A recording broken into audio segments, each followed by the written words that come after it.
श्री गुरुवे नमः। विश्वं दर्पण दृश्यमान नगरीतुल्यं निज आंतर्गतं पश्यनात्मनि मायया बहिर्बोधभूतं यथा निद्रया यः साक्षात् कुरुते प्रबोधसमये स्वात्मानमेव अद्वयं तस्मै श्रीगुरुमूर्तये नमः। इदं श्रीदक्षिणामूर्तये। ओम शांतिः शांतिः शांतिः। प्रणाम भगवान। श्वेता श्वेत्रोपनिषद स्वामी श्री अखंडानंद सरस्वती जी महाराज का दिव्य ग्रंथ, जिसमें भगवान हमारा 38वां प्रवचन चल रहा है और इसमें उपाधियों से परमात्मा की पृथकता जो है बताई है स्वामी जी ने। तो शुभ बुद्धि की प्रार्थना पूर्वक सर्व एक ब्रह्म ही है, इस सत्य का कथन कर रहे हैं, जिसमें श्वेता के अध्याय 4 के 1 से लेकर 4 मंत्र तक की व्याख्या स्वामी जी दे रहे हैं।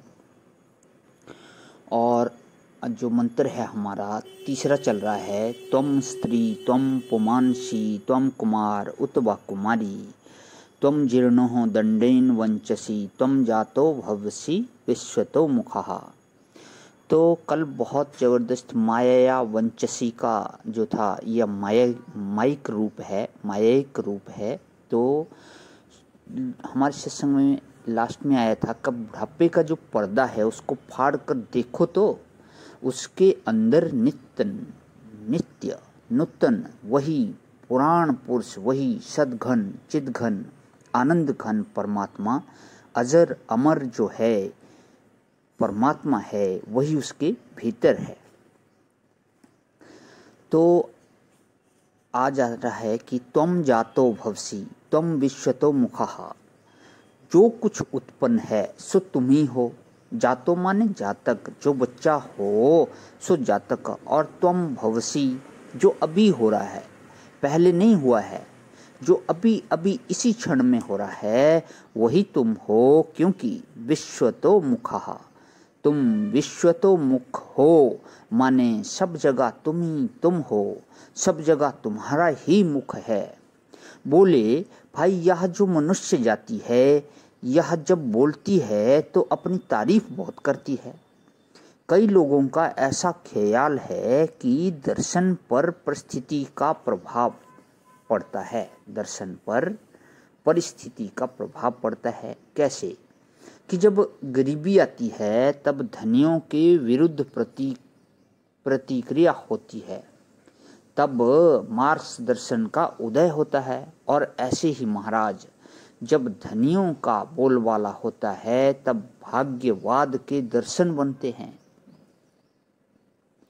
आजकल के लोगों का ऐसा ख्याल है, लेकिन दर्शन सच्चा वह होता है जो परिस्थिति से प्रभावित न हो, जो शुद्ध अंतःकरण राग द्वेष रहित पुरुष का अनुभव हो, उसको दर्शन बोलते हैं। दर्शन के लिए राग द्वेष रहित होना हमारे यहाँ जरूरी मानते हैं। हमारे जो भारतीय आस्तिक दर्शन हैं, वे जैन दर्शन हैं, बौद्ध दर्शन है, वेदांत दर्शन है, सब मानते हैं कि सच्चा दर्शन प्राप्त करने के लिए राग द्वेष से रहित होना जरूरी है। जैन दर्शन में मानते हैं कि जब तक अष्टादश दूषण से रहित नहीं होगे, जब तक त्रिरत्न से संबंध नहीं होगे, तब तक सम्यक संकल्प, सम्यक चारित्र्य, सम्यक समाधि नहीं होगी, तब तक सच्चा अनुभव नहीं हो सकता। यदि गरीबी का और धनी का प्रभाव पड़ जाए दर्शन पर, तो वह सच्चा दर्शन नहीं होता। अब इसीलिए स्त्रियां कहती हैं कि भाई, पुरुषों ने सब ग्रंथ लिखे तो अपने पक्षपात की बात लिख दी, जो पक्षपाती हैं वह दार्शनिक नहीं हैं। बोले भाई, मनुष्यों ने सब पुस्तकें लिखी तो मनुष्यों की उसमें तारीफ लिख दी, बोले नहीं, देखो हमारा दार्शनिक क्या बोलता है। तो यहाँ से जो है हमारा चौथा मंत्र चलता है, नीलः पतंगो हरितः लोहितः तड़ी भद्र ऋत्वः समुद्रः अनादिं तत्त्वं विभुत्वेन वर्तसे यतो जातानि भुवनानि विश्वः। तो इसकी व्याख्या जो है वो कर लेता हूँ। आज ही विराम।